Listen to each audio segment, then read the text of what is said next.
안녕하세요 여러분. 경기도 안양에 사는 초등학생 아이의 아빠, 길게 가는 아빠입니다. 오늘은 우리가 매일 가야 하는 직장에서 우리를 힘들게 하는 직장 상사에게 대처하는 법에 대해 이야기해 보려고 해요. 사실 이런 방법들은 정답이 딱 떨어지기가 어렵기 때문에 어디까지나 제 주관적인 생각과 경험이라는 것을 꼭 참고해 주시기를 부탁드려요. 그리고 자신만의 특별한 경험이나 대처법이 있다면 댓글로 공유해 주시면 좋을 것 같아요. 그럼 이제 본격적으로 이야기를 시작해 보도록 할게요. 사람을 힘들게 하는 데는 정말 여러 가지 요인이 있는데요. 상사가 일부러 나를 힘들게 한다기보다는 그 사람의 스타일 때문에 힘든 경우가 많은 것 같아요. 그래서 일단은 그 대처법을 얘기하기 전에 그 상사의 유형을 명확하게 파악하는 게 중요해요. 첫 번째 유형은 무능력한 상사예요. 이름에서도 느껴지는 것처럼 정말 능력이 없는 거예요. 그래서 본인이 뭘 해야 되는지도 잘 모르지만 업무를 지시할 때 정확히 필요한 게 뭔지 모르고 지시를 내리는 경우가 많기 때문에 열심히 결과물을 만들어서 제출해도 다시 해야 되는 경우가 많아요. 애초에 본인이 직접 결정해서 업무를 지시하는 게 아니라 위에서 뜨문뜨문 들은 내용들을 뭐가 왜 필요한지도 모르고 그냥 전달만 하기 때문에 그래요. 그래놓고 결과물이 나오면 그걸 그냥 상사한테 보고하고 이게 아니라고 하면 다시 새로 하라고 하는 거죠. 근데 이때라도 내용을 정확하게 전달하면 다행인데 그게 아닌 경우도 많아요. 그래서 이런 상사하고 일을 할 때는 결과물을 짠 하고 한 번에 보여주기보다는 진행하고자 하는 업무의 내용이 무엇인지, 또 어떤 순서로 진행할 건지, 그래서 나오게 되는 최종 결과물이 뭔지를 중간중간 공유하면서 체크하는 게 중요해요. 이 과정에서 상사 본인도 생각이라는 거를 하게 되거든요. 이게 뭘 하기 위한 작업이고, 그러려면 뭐가 필요하고, 최종적으로 뭐가 나와야 되는지, 그리고 명확하지 않은 부분들에 대해서는 그냥 질문을 던지기보다는 구체적인 안을 한두 개 정도 정해서 상사가 직접 선택할 수 있게 물어보는 게 좋아요. 왜냐면 자기가 뭘 지시하는지도 잘 모르는데 그 사람한테 물어본다고 뭐가 나오겠어요. 여기서 아니라는 거는 문서를 만들어서 보고하라는 게 아니라 상사 자신도 아직 필요한 게 뭔지 모를 수 있으니까 스스로 안을 생각해 볼 수 있게 알려주라는 거예요.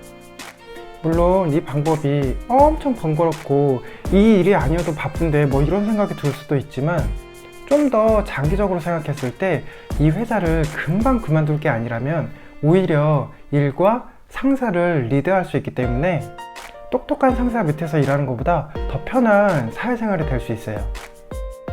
그리고 두 번째 유형은 정말 똑똑하고 일도 잘하는데 업무를 알려주는 거에는 서툰 상사예요. 정말 자기 혼자만 열심히 일하는 스타일인 거죠. 이런 상사의 경우에는 업무를 지시할 때 정확하게 전달하기는 하는데 딱 그게 다예요. 구체적이지가 않고 정말 큰 제목 정도만 딱 하나 주고 다 해라 이런 스타일인 거예요. 아까 무능력한 상사가 더 편할 수도 있다고 얘기했죠? 그래서 이런 상사의 경우에는 툭 하고 큰 제목 정도만 전달하지만 이미 자기 머릿속에는 구체적인 내용들이 다 그려져 있기 때문에 자기 생각이랑 다르면 틀렸다고 생각할 확률이 높아요. 그래서 업무를 시작하기 전에 내용을 명확히 파악하고 시작하는 게 중요해요. 근데 자기가 생각하기에는 내용이 완전 명확하고 구체적이기 때문에 질문도 너무 많이 하면 좋게 보이지가 않아요. 본인의 입장에서는 이해가 안 되는 거죠. 이렇게 내용이 명확한데. 그래서 이런 상사랑 일할 때는 질문도 그냥 막 하면 안 되고 확인이 필요한 내용을 구체적으로 정리해서 한 번에 물어보는 게 좋아요. 이것도 마찬가지로 문서를 만들어서 물어보라는 게 아니라 진짜 확인이 필요한 내용이 뭔지를 곰곰이 생각해보고 최대한 한 번에 물어보라는 거예요. 그리고 중간 버전을 공유해서 진행 방향이 맞는지를 체크하는 게 좋은데 이 경우에도 중간 버전이라고 그냥 대충 보내는 게 아니라 이후에 수정될 부분과 추가될 부분을 명확하게 표기해서 공유해야 돼요. 안 그럼 이게 완성본이라고 생각하고 버럭 화를 낼 수도 있어요. 이 부분이 아까 무능력한 상사랑은 확연히 다른 부분인데, 일할 때 정말 손도 많이 가고 엄청 피곤할 수밖에 없어요.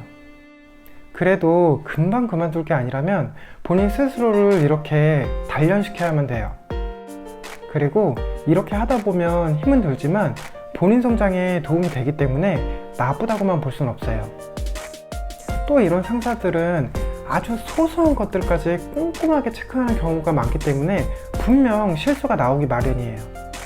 근데 실수가 나왔을 땐 핑계를 대거나 빠져나가려 하면 안 되고 바로 자기 실수를 인정하고 이야기하는 게 중요해요.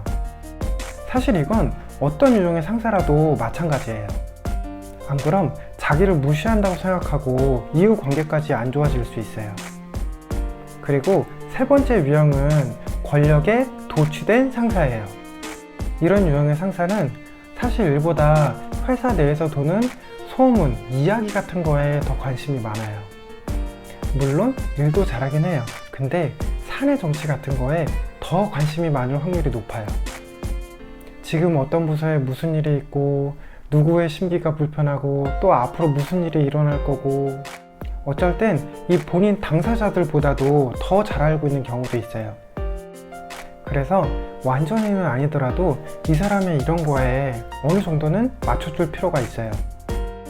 이 사람이 좋아하는 이런 이야기를 같이 해주고 들어주는 거죠. 또 술을 좋아하면 내가 싫어도 같이 마셔줘야 돼요. 사회생활 해보신 분들은 다 아시겠지만 이건 정말 따로 얘기하지 않아도 필수 중에 필수예요.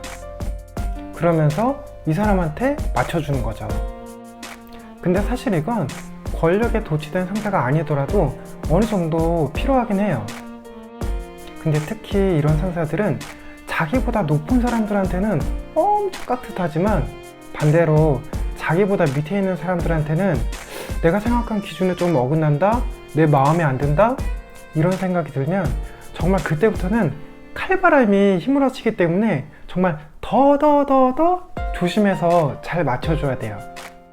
자기가 정말 최고라고 생각하기 때문에 이 회사에서 버티려면 어쩔 수가 없어요. 근데 지금 이 정도까지는 괜찮아요. 사실 그렇게 나쁜 것도 아니고 주변에서 뭐 자주까지는 아니지만 종종 볼 수 있는 유형이기 때문에 그냥 맞춰주면 돼요. 내 기분도 그렇게 나쁘지 않고요. 근데 이 권력을 마치 자기의 특권인 양 남용하는 상사들이 있어요. 예를 들면 개인 휴가 같은 거예요.